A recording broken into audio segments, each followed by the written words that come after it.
Bom, pessoal, bom dia aí. O pessoal da comunidade, da associação Python Brasil, o pessoal da organização já me conhece há bastante tempo. Tá?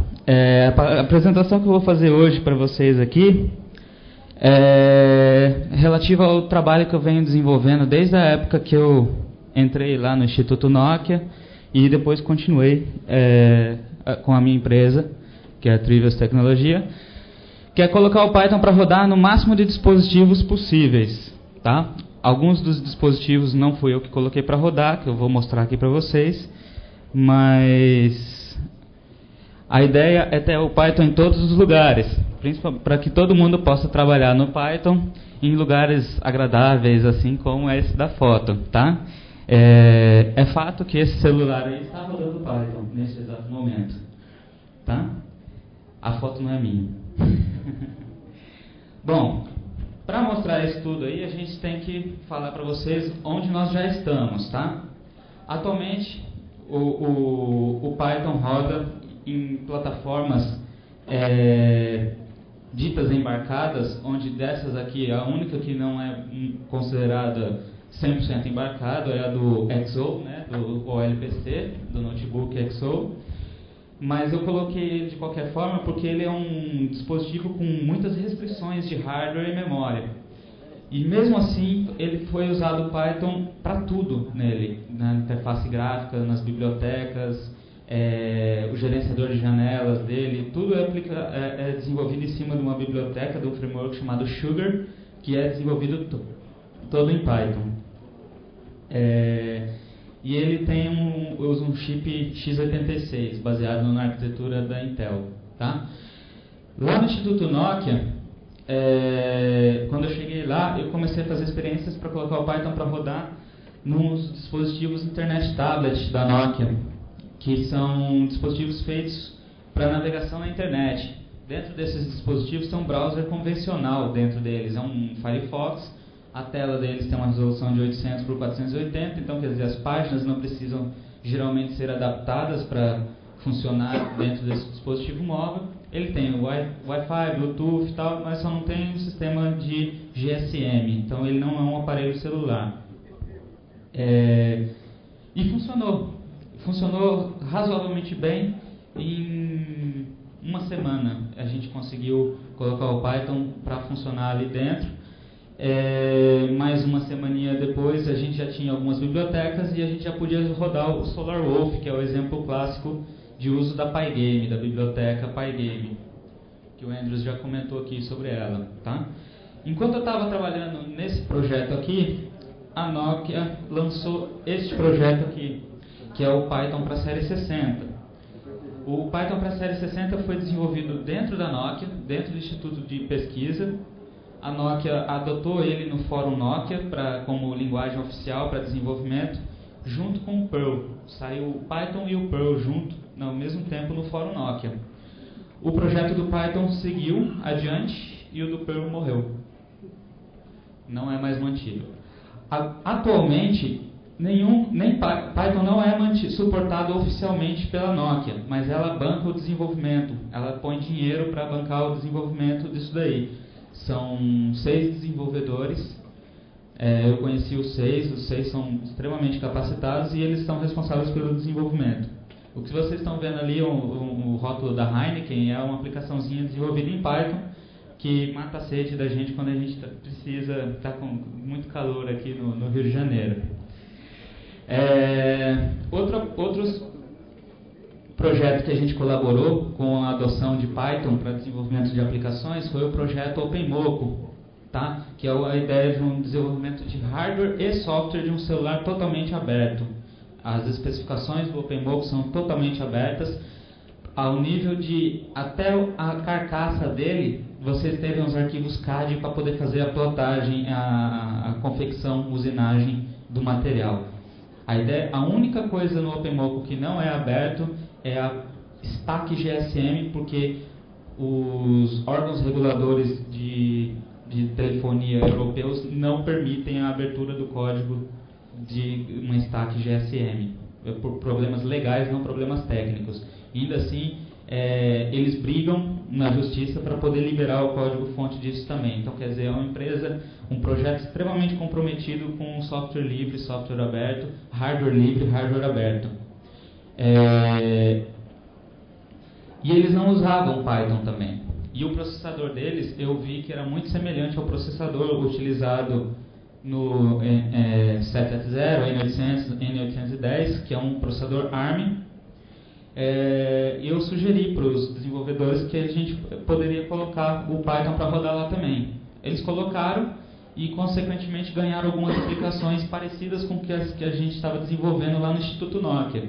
Aí a gente fez um merge nos nossos trabalhos e hoje eles adotam Python em algumas soluções, alguns programas deles também. Depois que eu saí do Instituto Nokia e montei a minha própria empresa, eu fui contratado pela Samurai, onde o Léo trabalha lá, para ajudar eles a colocar o Python para rodar dentro de um dispositivo protótipo da Intel, que é esse aqui da foto que está na parte de baixo, não da de cima. O de cima está até escrito assim, não dá para ler, mas nessa ainda não, né, Léo? A gente não pôs na de cima para rodar ainda, mas é só uma questão de tempo ou de desafio aí para vocês. A maquininha de baixo é um processador da Intel, só que é um processador ARM, tá?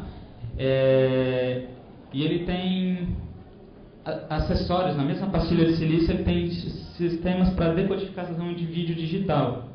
E esse protótipo especificamente trabalhava com um padrão brasileiro de TV digital.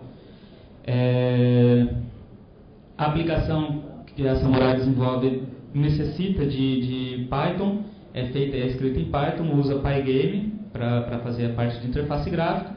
E a gente colocou o Python com o Pygame com alguma dificuldade para rolar, aí, porque tem muitas bibliotecas e drivers proprietários da Intel, e como ainda é um protótipo, o software ainda não está muito maduro, então a gente esbarrou em uma série de dificuldades muito grandes assim para colocar Python para rodar ali dentro. Já não foi tão tranquilo quanto nos outros dispositivos, tá? Como avançar? Como colocar em mais dispositivos? Por exemplo, aquele aparelho que não está funcionando ainda, aquilo ali é um set-top box da Sempre Toshiba. Você vai no site do Submarino e compra, tá? Custa cerca de R$200, 250, né, se não me engano.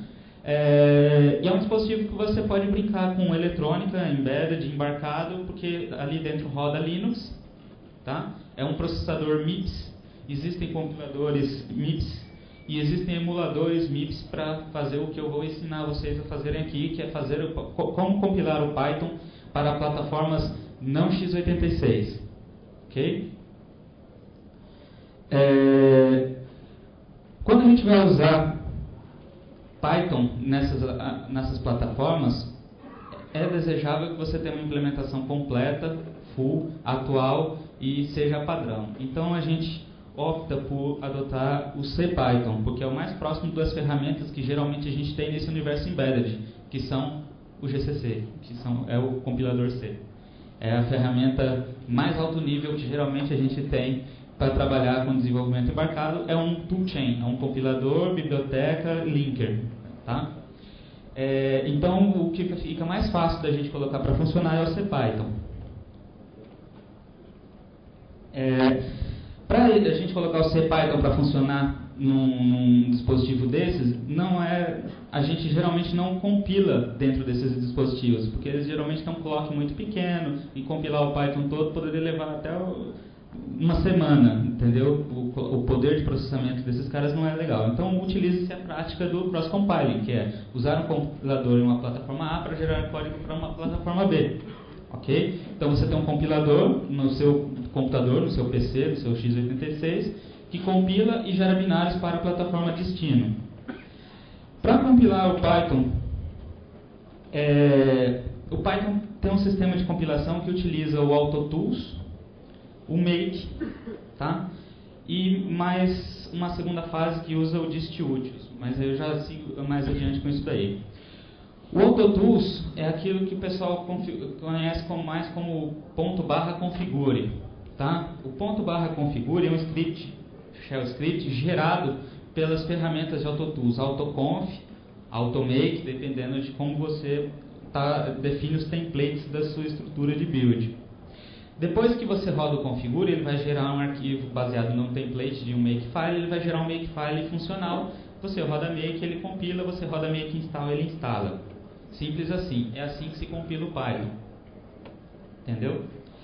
Bom, depois que o interpretador do Python roda, compila com o AutoTools e o make, ele vai gerar um interpretador básico, mas não vai gerar nada da biblioteca do Python. A biblioteca do Python tem módulos que são escritos em C, mas esses módulos não são compilados nessa fase. Nessa fase do make, ele vai chegar numa parte lá onde você vai ter um interpretador funcional, ok? Mas não vai ter nenhum módulo para funcionar. Aí então o makefile chama python setup.py para construir todas as extensions em C, nessa segunda fase. E aí que mora o problema. Esse setup.py utiliza o sistema da biblioteca do Python que chama distiutios. O distiutios não foi feito pensando num cenário de cross-compiling. E essa ideia de você chamar um interpretador Python, depois que foi cross-compilado, não funciona adequadamente. Por quê? Porque o interpretador que está compilado ali, que vai ser chamado, é um compilador de uma arquitetura diferente da que você está trabalhando, então não vai rodar. Então o Python, genérica, do jeito que você baixa da internet, ele não é feito para ser cross-compilado. É necessário mexer nisso daí, ok? O distiutios mais cross-compiling não funciona, ok? Para fazer um cross-compiling numa aplicação, você geralmente, o método mais simples numa aplicação que funciona, que suporta, que é pensada nisso daí, é você dar um .configure -host igual à arquitetura alvo, make e make install com o diretório de instalação definido em destdir.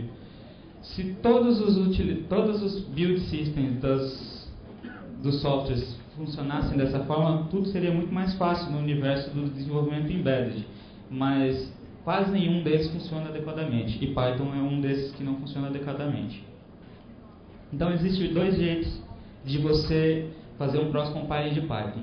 Um é o jeito patch compila, guarda compila, que consiste em você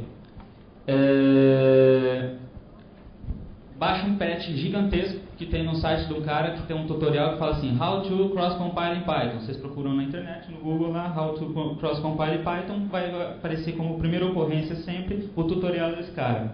Junto desse tutorial desse cara tem um patch gigantesco que mexe no build system do Python todinho e permite que você especifique qual interpretador Python você quer usar para executar o distiutios, a segunda parte da compilação.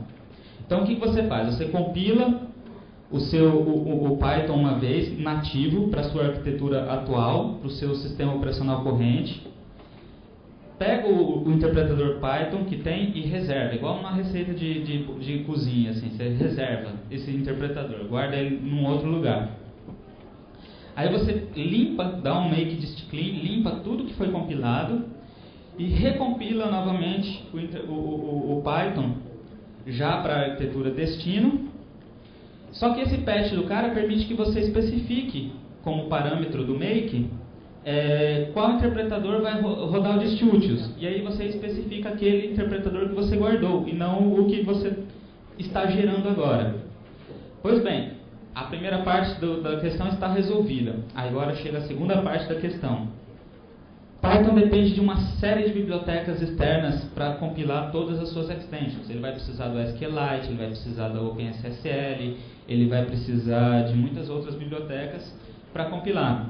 E como o distiutios nessa fase ele não pensa no cenário de cross-compiling, não tem como você especificar qual o diretório onde que estão os header files corretos para o módulo, quais diretórios estão as bibliotecas corretas para ele linkar os módulos, qual compilador você quer especificar, quais parâmetros de otimização do compilador você quer especificar.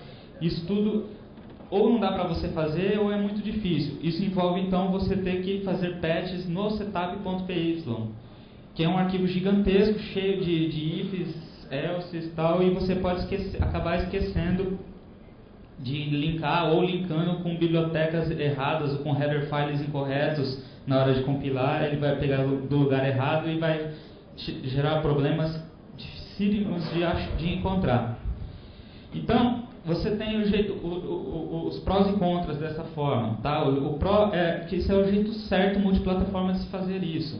Se o Python aceitasse o patch desse cara como padrão e depois pessoas trabalhassem em cima desse patch para aprimorar, aperfeiçoar ele até ele atingir um bom grau de maturidade, esse seria o jeito certo de você fazer cross-compiling do Python. Você e corrigissem o distútios também, melhorassem o distútios. Esse patch ainda está em período de avaliação. Ele já foi discutido, ele faz parte do sistema de bug tracking do Python, ele está disponível lá, existem alguns comentários, mas ele não foi aceito ainda porque ele resolve parcialmente o problema, ele não resolve totalmente o problema. O problema do distútios ainda vai existir. O problema do distútios é uma coisa que foi abordada até pelo Bruce Eckel ontem, com o negócio de deploy, sistema de deploy e tal, que é uma deficiência, uma parte deficiente do Python. Os contras, dá um trabalhão, tem que aplicar esse patch, e o patch está na versão 2.4, o Python já está na 2.5.2, cada vez que tem atualização do Python o patch não aplica, você tem que ficar aplicando na mão, tal. E é necessário muitas intervenções no setup.py, tá? Então você tem que ficar compilando, não deu certo, vai lá no setup.py, muda, corrige, até que compile o Python todo. Isso dá muito trabalho, tá? Lá no INDT, agora, por que o Oswaldo conseguiu então pôr o Python para funcionar no ARM em 5 dias? Lá no INDT, para o desenvolvimento do Internet Tablet, a gente usava uma ferramenta chamada Scratchbox. Scratchbox é uma ferramenta que cria um ambiente chroot dentro do seu sistema operacional, tá? Onde dentro desse chroot, tudo que tem lá dentro é binário da plataforma destino. Por exemplo, então, todos os binários que estavam dentro desse chroot eram ARM, exceto o cross toolchain. O cross toolchain não era ARM, ele era x86. Eu já explico por que dessa bagunça toda aí. Aí o que o Scratchbox tem? Ele tem um sistema de virtualização de CPU, que usa o QEMU. Não sei se vocês conhecem o utilitário QEMU. O QEMU é utilizado então em modo user. Ele não emula o kernel, ele emula só a CPU, tá? Na execução disso daí. Então o que os caras fazem? Eles fazem um QEMU, compilam o QEMU estaticamente, ok? Jogam dentro desse chroot, dentro de um diretório, e usam uma outra funcionalidade do kernel do Linux que chama BinFMT. O BinFMT é uma funcionalidade do Linux que permite você especificar qual interpretador vai executar um determinado arquivo, tá? Baseado no padrão ou no nome do arquivo. Então o que eles fazem? Eles vão lá, pegam o formato ELF do binário, ARM, registra no BinFMT e diz que o interpretador desse BinFMT é o QEMU estático que está dentro do chroot. Quando você dá chroot nesse diretório que tem toda uma estrutura destino, o kernel vai entender que todos os binários que forem ARM, por exemplo, vão ser executados com QEMU. Todos os binários que não forem ARM vão ser executados direto pelo kernel, sem o uso do QEMU. Então você tem um ambiente que funciona duas plataformas ao mesmo tempo nelas. Aí você coloca o teu cross-compiler, teu compilador cruzado, fingindo ser o compilador nativo daquele ambiente. Ele finge ser um compilador nativo daquele ambiente. Desta forma, você consegue fazer compilação normal, com configure, make install. Não precisa passar parâmetro nenhum, não precisa fazer cross-compiling, não precisa preparar cross-compiling de nada. É como se você estivesse compilando um programa no seu Linux normal lá. Configure, make install. Acabou. Ok? E o binário gerado, o binário produzido, é um binário ARM. Mesmo estando na sua máquina x86. O pessoal chamava isso de gambiarra. Eu acho que foi um artifício técnico criativo. Ok? O problema do Scratchbox é que o Scratchbox ele é muito grandinho. Assim, ele tem uma série de bibliotecas, de toolchains próprios, de fornecedores próprios, tal, porque era um projeto específico para uso da Nokia. Então, lá na Samurai, nós fizemos um Scratchbox ad hoc. Assim, nós fizemos só o básico do Scratchbox que a gente ia precisar, que era o QEMU estático, um toolchain estático, pegava a árvore do CH-root do dispositivo que a Intel fornecia para a gente lá e jogava dentro de um diretório com todas essas coisas junto. E aí eu usava mesmo lá, sudo CH-root diretório. Pronto, a gente estava dentro de uma máquina emulada, tá? Do nosso target, nosso hardware target emulado dentro da nossa plataforma atual. Eu brinco que é um ambiente semi-emulado, porque ele emula o ARM, mas às vezes ele usa o x86 direto. Aí, dessa forma, a gente consegue fazer cross-compile do Python do jeito configure make install. Tá? Quais são os prós disso daí? Não é necessário modificar nada no Python. A gente não modifica nada no Python. É dar configure make install. Exatamente como eu fiz a primeira vez. Eu demorei 5 dias porque eu tinha recém-entrado no Instituto Nokia e estava aprendendo a mexer com o ambiente todo, entendendo aquilo que funciona. Porque se eu já soubesse, seria uma tarde ou uma manhã eu colocaria o Python para funcionar dentro da plataforma. O ambiente montado desta forma serve para compilar qualquer tipo de aplicação. Ok? Não é só o Python. Tem outras, lembra que eu falei que tem outras aplicações que também não funcionam com cross-compile? Pois é, essas aplicações também podem ser compiladas normalmente nesse ambiente. Então a gente ganha o benefício de compilar o Python, mas também eventualmente algumas dependências. Por exemplo, no nosso ambiente lá não estava disponível o OpenSSL. A OpenSSL estava difícil de fazer cross-compiling dela, porque ela não usa o AutoTools, ela usa um script Perl para build. Tá? No nosso ambiente semi-emulado, a gente executou esse script de build, make, compilou a OpenSSL todinha, tá? Sem ter que modificar nada, sem ter que aplicar nenhum tipo de patch dentro da OpenSSL. Os contras. O ambiente precisa estar completo. Você precisa ter dentro desse CH-root, você precisa ter as bibliotecas que você vai usar, os header files que você usa, todo o ambiente de desenvolvimento tem que estar lá dentro já, entendeu? Então isso tem que ser fornecido de alguma forma pelo fornecedor de hardware seu.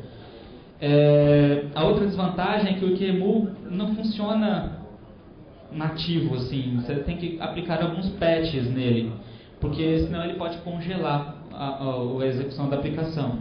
Por exemplo, principalmente aplicações que fazem teste de thread. O configure faz teste se o hardware suporta threads, e aí ele executa um programinha que faz uso de threads e dá join numa thread. O QEMU sem patches ele congela. Aí você tem que dar Ctrl C, cancelar o QEMU para poder continuar usando o teu ambiente. Aí se você aplica certos patches lá, tá? Mas existe uma versão, um repositório do QEMU com esses patches aplicados que é mantido pelo Instituto Nokia, porque eles fazem uso disso daí. Então também não precisa ficar se preocupando em manter esses patches. Vocês baixam de lá, compilam e usam direto. Quanto tempo tem ainda? Tá. Bom, a palestra falou sobre como cross-compilar o Python de duas maneiras, tá? Um jeito fácil e um jeito difícil. E agora eu vou falar um pouco de um outro problema que a gente tem quando está desenvolvendo embedded, que são as bibliotecas proprietárias. Esse ambiente quanto mais próximo do hardware você chega, mais o software é fechado. Entendeu? Essas empresas não gostam de liberar código-fonte de driver do kernel, elas não gostam de liberar código-fonte de bibliotecas que fazem uso desses dispositivos. Então a gente vive num universo onde todo o código é fechado. E se o código-fonte é fechado, como é que você vai fazer bindings, extensions para o Python? Outra coisa, fazer bindings e extensions para uma biblioteca proprietária é muito trabalho para pouca coisa. Assim. Às vezes uma biblioteca é gigantesca, você vai ficar meses fazendo um bind para ela. Isso pode atrasar teu projeto e tal. Mas a partir do Python 2.4, 2.3, acho que foi, no 2.3, entrou um módulo novo na biblioteca padrão do Python que é chamado de ctypes. O módulo ctypes ele é um wrapper para uma biblioteca do projeto GNU Compiler, que é chamada libffi. A libffi é uma biblioteca que constrói chamadas a funções C artificialmente. Você chama funções dela e ela te retorna um código assembly binário em tempo de execução que simula uma chamada a uma função C. Tá? Isso permite que você faça o seguinte no ctypes, que só faz o uso da libffi. Você abra um arquivo .so, a biblioteca, e chame a função que está lá dentro. Você não precisa fazer bind nenhum.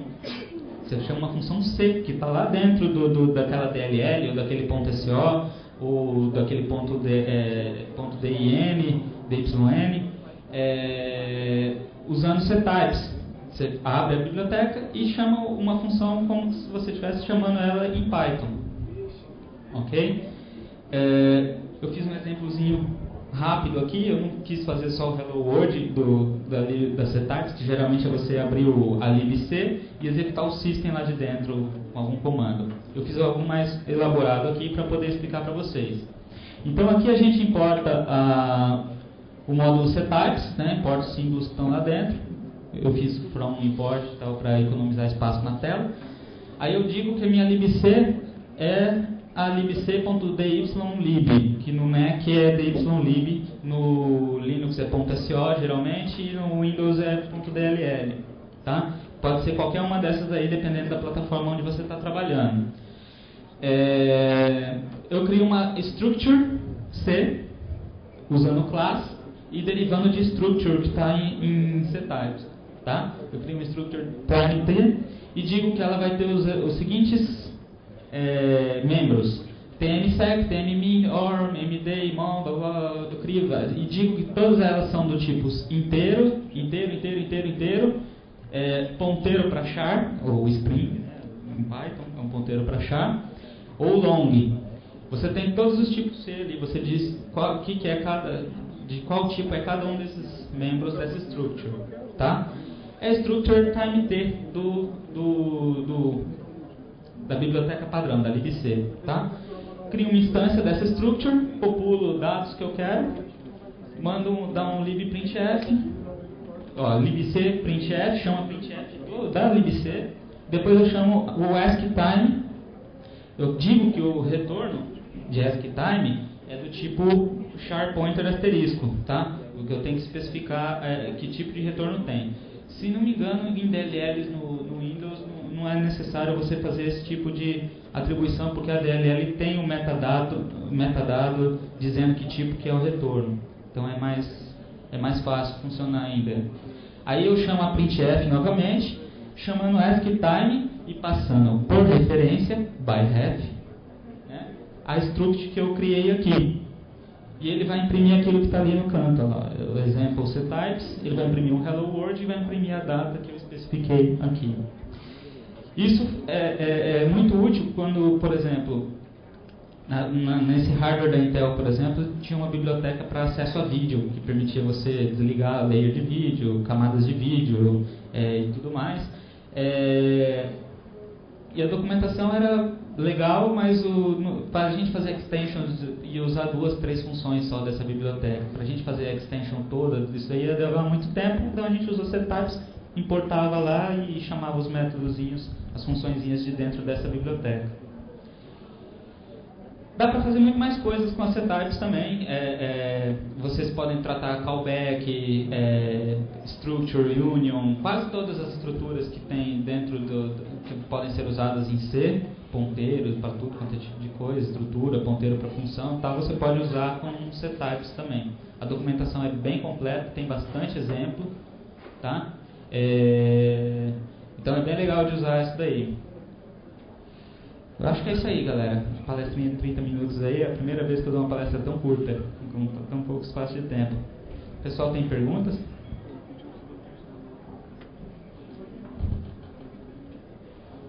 Tem perguntas ali, eu acho. Não chega aí, eu acho. Oi, eu já precisei usar os setups para fazer binding, só que de vez em quando eu perdia muito tempo reescrevendo coisas que já estavam no H. E era uma tarefa super mecânica. Eu queria saber se vocês tiveram esse tipo de problema e se vocês acabaram inventando algum tipo de gerador de binding no setup. Não. Como eu falei, a gente precisa usar poucas funções, então a gente não teve que fazer muita coisa, mas seria um projetinho bem legal, assim, não deve ser muito difícil de fazer, não. Eu já vi no repositório dos setups antigo, antes de ser incorporado no Python, tinha um experimento com isso, com a XML, que é um backend do C que gera um XML ao invés de gerar código. XML. Ah, sim. Só que é abandonado. Eu fiz um scriptzinho muito simples que faz parsing de um header file.c para gerar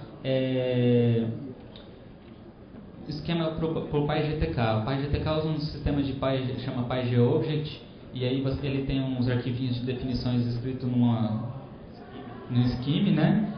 Eu fiz um parserzinho e tal. Já existe um chama H2Def, que era deles e tal, mas não estava funcionando com os que eu queria gerar. Então eu fiz um pouco mais elaborado e tal. Esse aí não era muito mantido também, era tudo uma tripa de código e tal. Eu fiz um mais bonitinho e tal. Eu acho que deve ser relativamente fácil você fazer isso daí.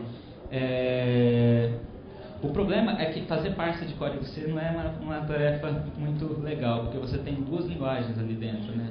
Você tem o pré-processador e o C, né, propriamente dito. Então é um pouco mais complicado você fazer parser de código C. Mas não deve ser muito difícil, não. Não deve ser muito difícil fazer isso, não. Obrigado. Mais alguma pergunta? Hã? Tá, vai lá.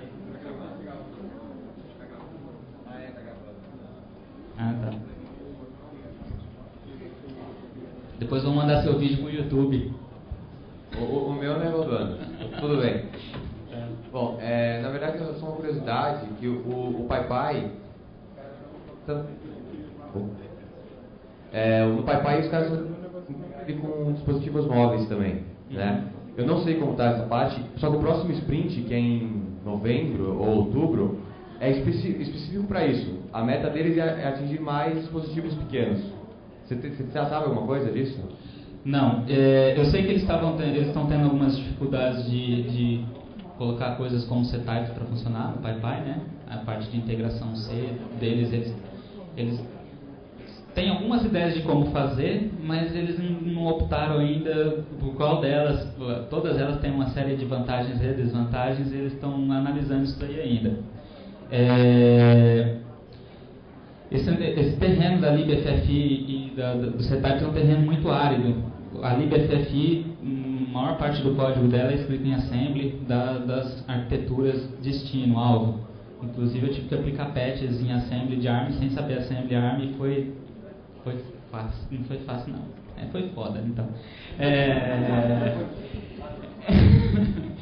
Mas eu sei também que o legal do projeto PyPy pode trabalhar para melhorar nesse universo de embedded é trabalhar muito mais no sistema da máquina virtual e de bytecodes, no sistema de bytecode, porque a máquina baseada em pilha do Python ela tem um overhead muito grande para funcionar. Como ela é muito alto nível, mesmo sendo uma máquina virtual, ela ainda é muito alto nível. Para dispositivos embarcados, esse tipo de coisa de ambiente é problemático. Mas isso daí também é mais no universo dos microcontroladores, dos processadores menos poderosos, né? Hoje os celulares estão chegando aí com 800 MHz de clock, coprocessador para processamento de vídeo, aceleração OpenGL. Então logo isso também vai deixar de ser um problema muito grande. O maior impeditivo mesmo do Python no Embedded é realmente fazer o cross-compiling dele. Porque todas as bibliotecas extensions C tal geralmente usam o build system como build system o distutils, e o distutils não suporta isso. Aí é realmente muito complicado.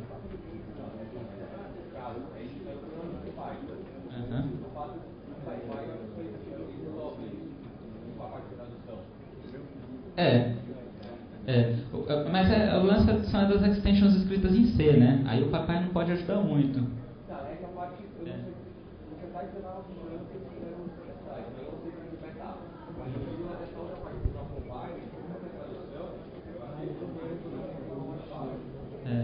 Uma outra coisa também é que o PyPy foi feito pensando em se tornar também um laboratório de experiências com Python, né? Uma coisa que no projeto do Python para Maemo a gente esbarrou é no mecanismo de import como um todo. A gente notou uma lentidão na inicialização do interpretador, na importação dos módulos, né? E a gente falou assim, bom, como a gente está num ambiente muito específico e a gente tem um cenário muito fechado, muito restrito, nós podemos eliminar a gordura do sistema de import do Python para que ele funcione mais rápido, entendeu? Mas a forma com que está implementado o sistema de import do Python, hoje não é possível fazer nenhum tipo de melhoria muito elaborada. A única coisa que você pode fazer hoje no sistema de import do Python em termos de melhoria é adicionar hooks para, por exemplo, você importar módulos dentro de um tar GZ, dentro de um ponto tar, ao invés de um ponto zip. É o único tipo de melhoria que você pode fazer hoje no sistema de import. Aqui, acho que é o último, tem mais tempo ainda.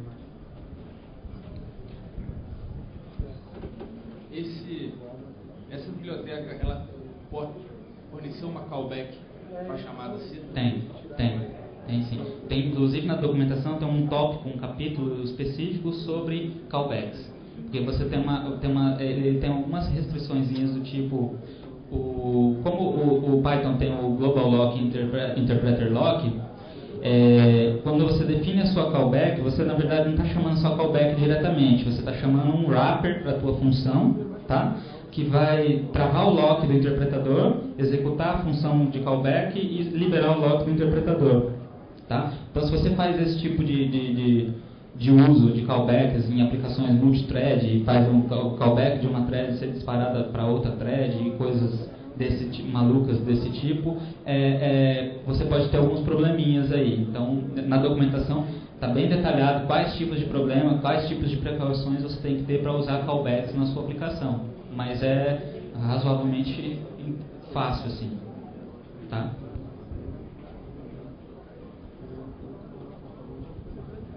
Mais alguém? Não, né? Então é isso aí. Queria agradecer o Oswaldo mais uma vez.